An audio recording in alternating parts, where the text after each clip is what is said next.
Hello, everybody. I hope you've had a wonderful week. It's been great that the sun has been out more. Um, we are on our third session of trusting yourself again. And this has been a really fun thing to dive into.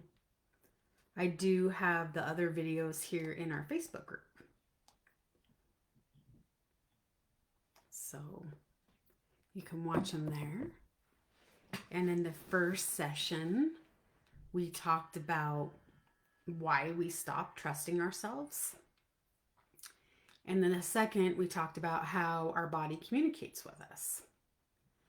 And so tonight we're going to talk about how do we live this? How do we live in trust?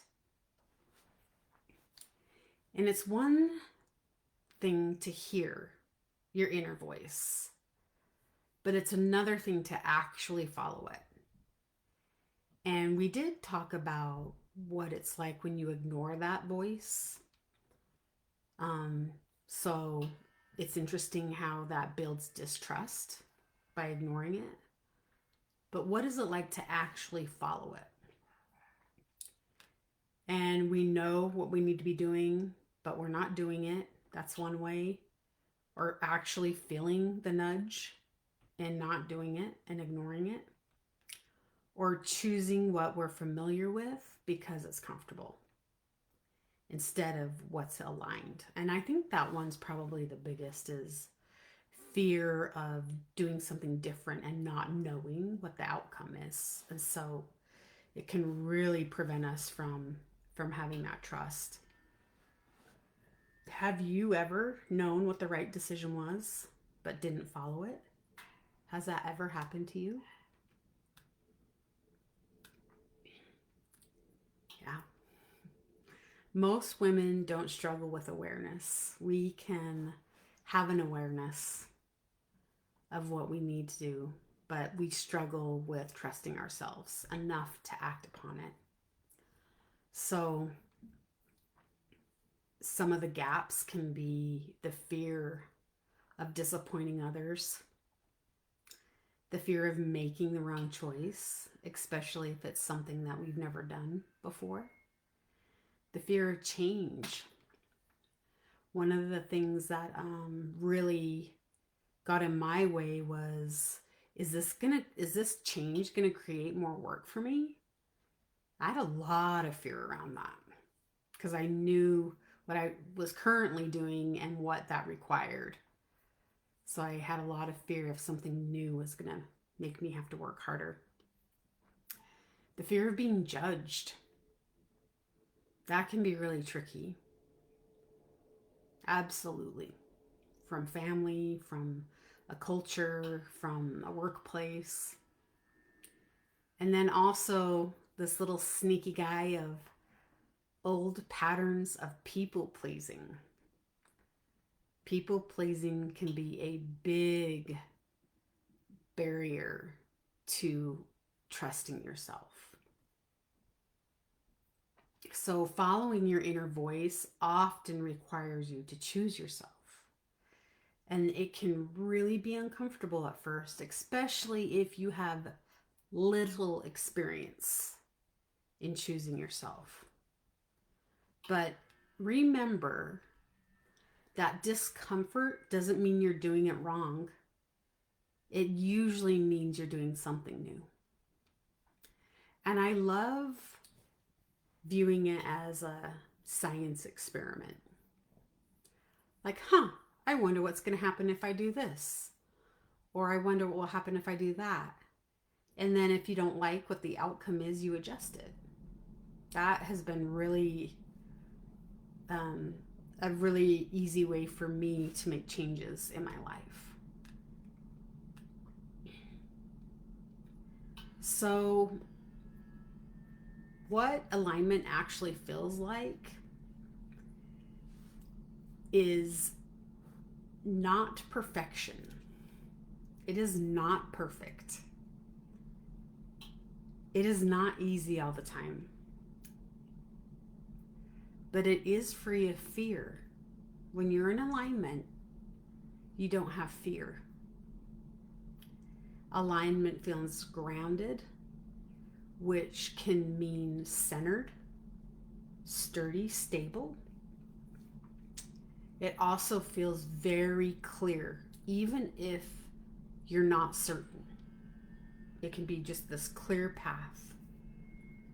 It can feel very steady, internally supported, meaning your body is responding in a very positive way. Not tight, not anxious, not heavy, but light, almost giddy or excitement. And it actually slows down the talk in your head, the mental chaos. It slows it down. You're not having to evaluate outcomes or be extra prepared when you're in alignment. It often feels quieter than what we expect. And it's not always exciting. It's often just right. Misalignment usually feels like tension, tightness, heaviness, having a hard time getting up in the morning, overthinking, having that active mind, just always trying to find loopholes or potential consequences, even before you start doing something. Misalignment can also feel like resentment and exhaustion. And our bodies will often tell us when we're out of alignment before a mind admits it. Our mind might try and justify something or bury something, neglect something, but our body might be screaming for a change to happen. So I invite you to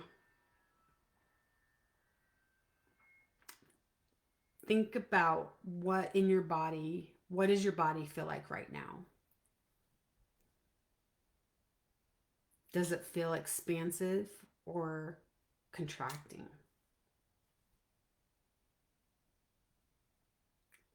Are you saying yes from alignment or from obligation?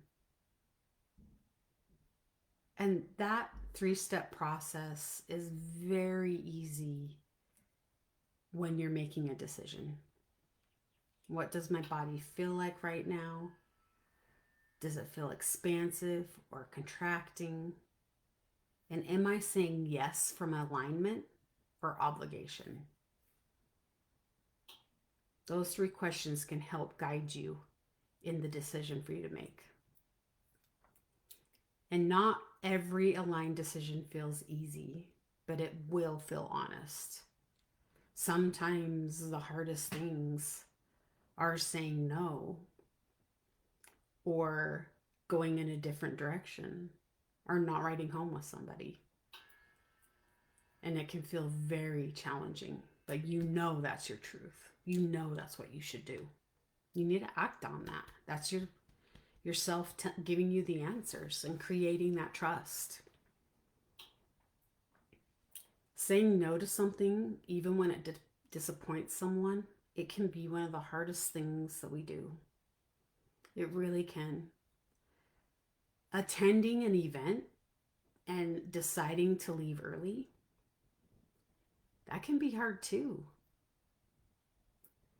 Choosing rest over productivity. So, yesterday in my 30-day challenge video, I talked about this. I talked about how I woke up in the morning and I got up. Like I was mentally prepared to go to the gym, mentally prepared, gonna do it, gonna have a great workout. And I got there and I warmed up and I started lifting the weights and my body was like, stop. Like, stop. You really need to stop. And I didn't second guess it. In the past, Honestly, I would have just done the workout.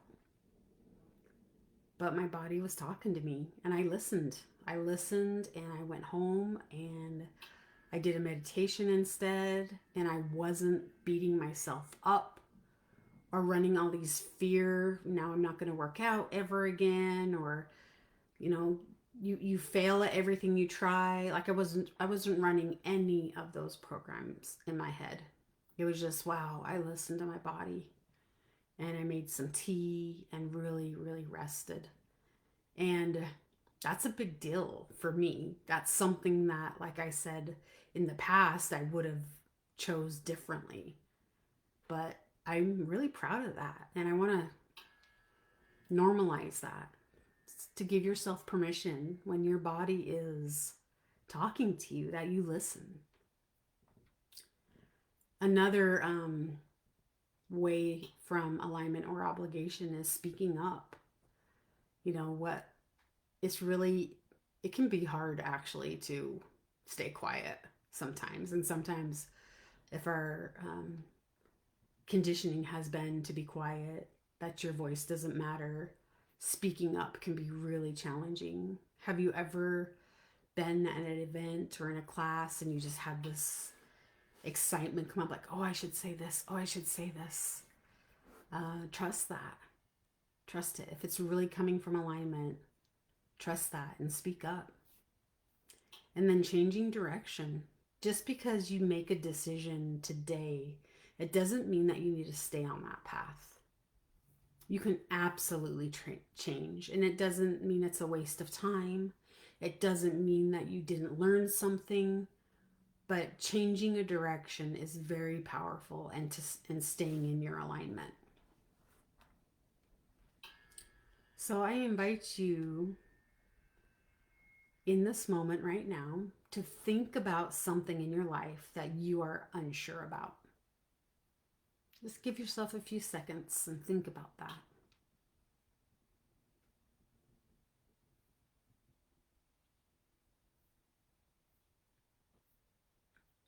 And what happens in your body when you think about saying yes?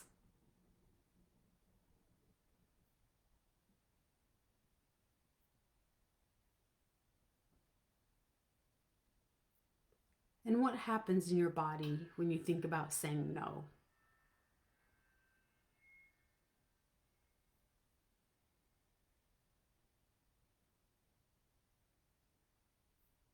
Did you feel the difference? Did you get an answer? Your body is giving you information, and you don't need to judge it. You don't need to justify it. You just need to listen.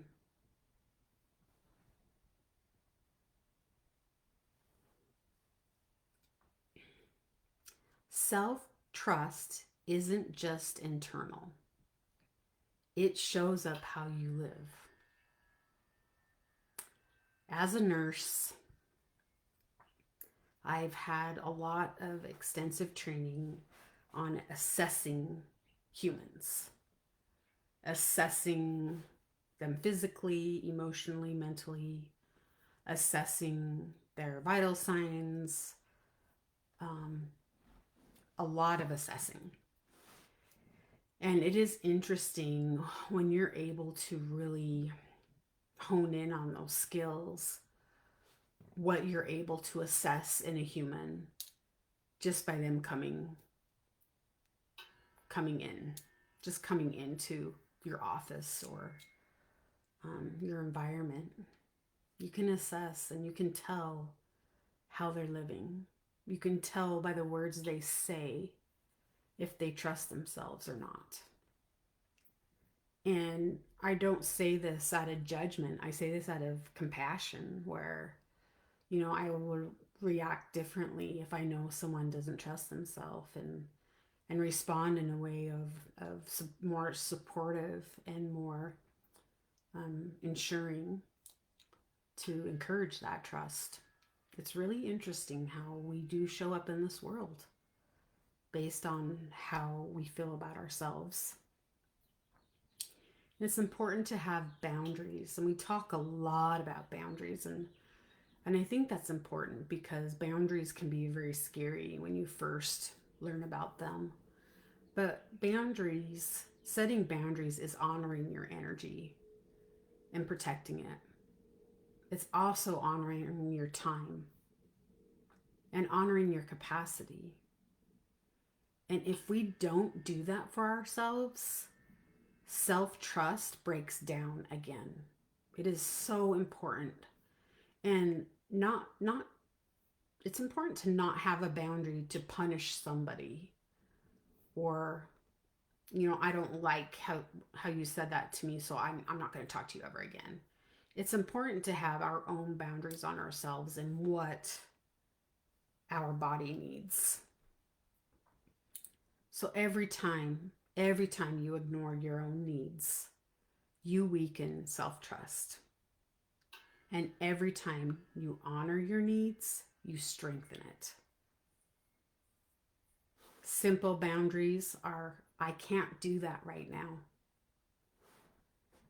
Or I need some time to think about it. Or giving him a heads up, I'm going to leave early. Another one that I love is, I'm going to get right back to you about that. Let me look into that. Let me find out more information.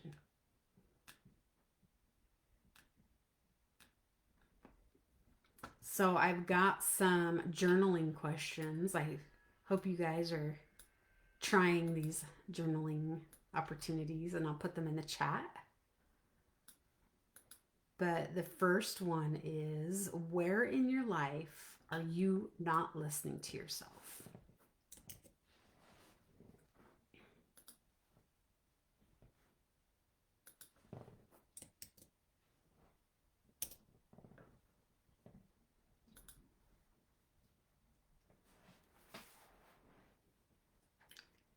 And this next one is, what decision are you avoiding?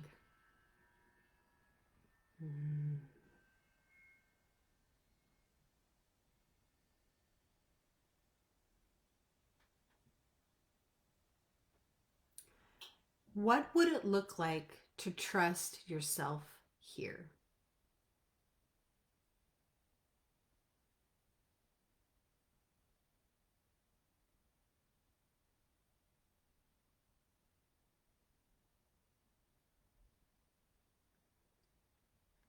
And the last one, what boundary would support you right now?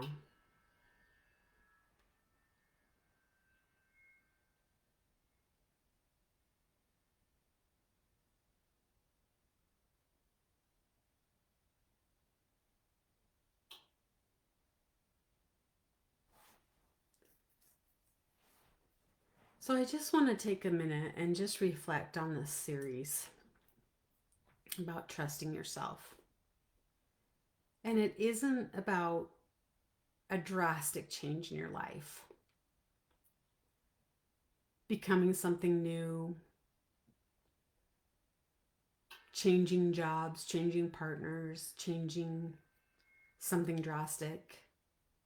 It really is about returning to who you've always been and connecting with that. No one else can connect with you in that way. No one can fill that spot for you. No one can make the right decisions for you. No one can love you as much as you can. It is just creating that beautiful relationship with yourself. Don't forget, your body speaks to you all the time. And your intuition guides you. You just have to tap in and ask. And your job is to listen to that and to respond accordingly. And some beautiful affirmations for tonight, really easy. And I love affirmation work.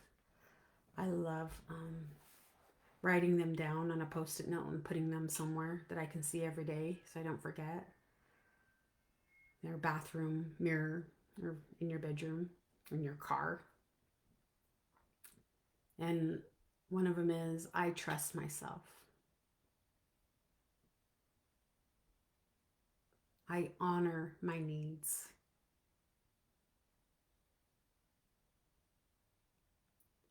I am allowed to choose what is right for me.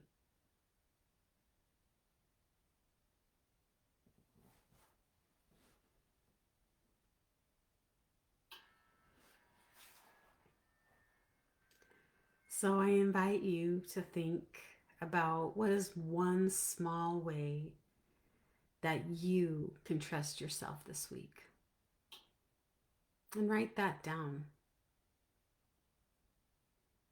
Write it down and look at it and reflect on that.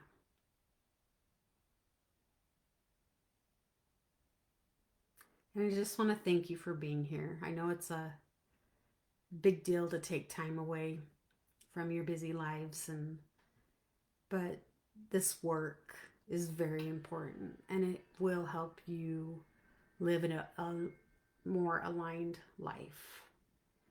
And I've been having lots of phone calls with women lately, reaching out. It's been so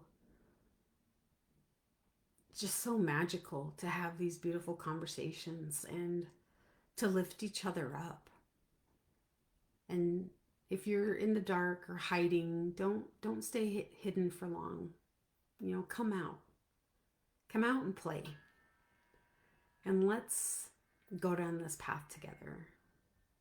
Engage in our Facebook group.